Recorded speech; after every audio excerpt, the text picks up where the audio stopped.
Hello, early childhood families.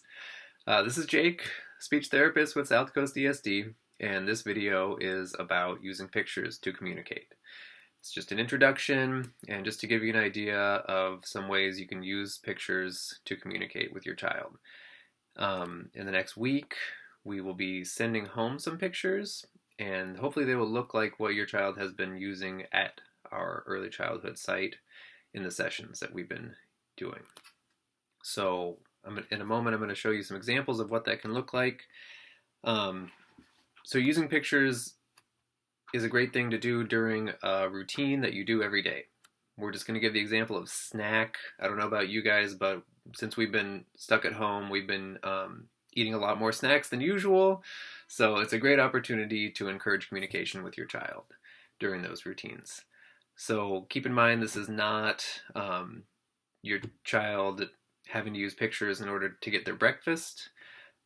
We just want them to be, find a time during the day when you can eat a fun snack and it's not tied to nutrition at all. It's just something fun and extra. So like, let's say, for example, you are willing to let your kid have 10 gummy bears per day, or maybe 10 little pieces of apple, or something like that. Just pick a snack that they really like and that they can really work for, and it's not tied to nutrition at all. So keep that in mind. The other thing to keep in mind is that it's okay to start small. Even if they get to the table and they ask for, let's say, one gummy bear successfully, that's fine. We're going to start somewhere and go from there. So let's just take a look at some examples of what that can look like, and we'll go from there. Okay, so I've got my apple. It's cut up in little pieces, you can see. And we've got our picture of an apple. It's sitting on the table. And I'm just gonna hold up our snack. She's gonna see it, and she's gonna hand me the picture, and I'm gonna give her a piece of apple. Apple. She doesn't have to say anything, she's just gonna hand it over. So if you're watching this, that means your child has had some level of exposure to using these pictures to communicate. I don't know how that's going to transition home necessarily, so they're probably going to need some reminders about how to use these pictures to ask for things. So if you offer a snack and they have that picture in front of them and they don't right away pick up that picture and hand it to you to ask for the thing that they want, they just need a little reminder. You're just going to put your hand over their hand and grab that picture with them. You might need two adults to do this. So an adult's going to stand behind your child and another adult is going to hold the snack. And the person behind the child is going to just do a quick, easy hand over hand, just to hand that picture over so they can get their snack. So let's see what that looks like.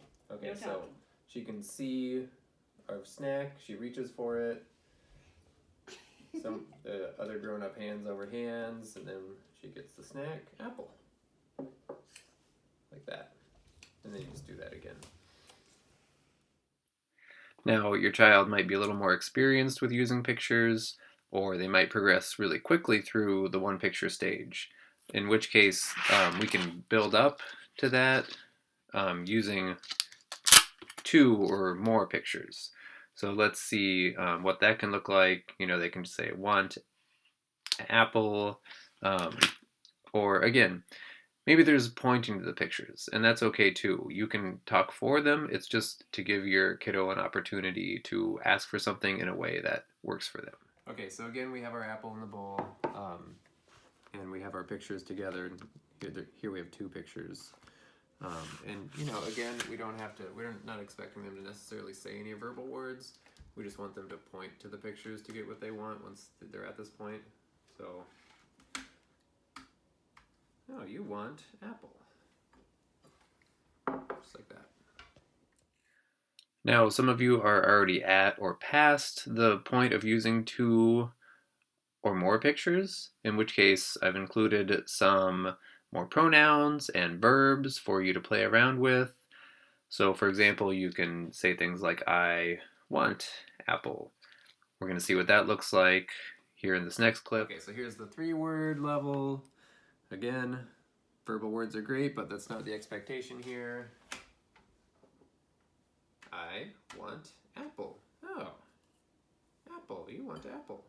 Just like that. So that's just one example of how we can use pictures to allow your child to ask for something like a piece of apple. Now, we want to be able to do that with all kinds of things, asking for favorite toys, games, activities. Eventually, we want to do things beyond just asking. We'll do things like comment or say hello, say goodbye. But this is a really nice place to start. We're eating all the time. It's an easy routine that we can capitalize on to get a little more communication throughout the day. So, don't be intimidated. I know this is new and strange for some of us, but just remember that I'm here. Mindy is here. Give us a call, email us, text, whatever mode of communication works best for you guys. We're here to help, and we want to muddle through this together. I know this is unusual, not only being a family at home in these unusual times, but suddenly you're taking on the role of teacher and speech therapist. But we're here for you, and we want to work through this together. So hang in there, and there should be more videos to come. So I want to pair this with some other strategies that we'll take a look at. And I hope everyone is well. And I'll talk with you soon.